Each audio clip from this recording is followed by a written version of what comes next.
Une dizaine de personnes ont comparu devant le juge de Mafanko. Elles sont accusées pour des faits de trafic illicite de drogue à haut risque et de complicité, des cas de viol et des attaques à main armée. Ces audiences ont été longtemps programmées sans se tenir.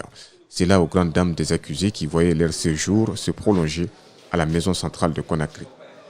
Je vous ai dit à l'entame que l'organisation de ces audiences était une préoccupation.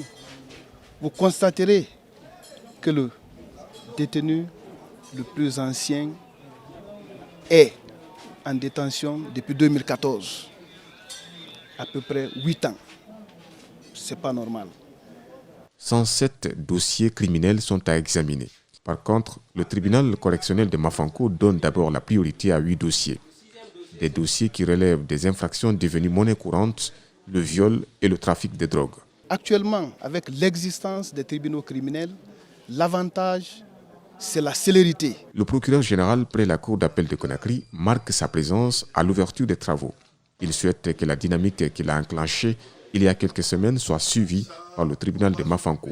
En pédagogue, il a martelé comme partout ailleurs. Mais nous demandons, si à la lumière des débats, il n'y aura pas des éléments de preuve tangibles de retenir la responsabilité de la personne, il demande au ministère public de ne pas être seulement dans la réquisition à charge.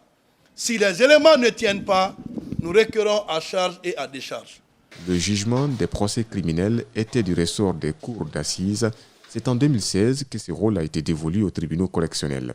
La lenteur du traitement des dossiers des détenus, le déficit d'un accompagnement financier des tribunaux, le nombre accru des dossiers criminels à juger motivent cette transformation.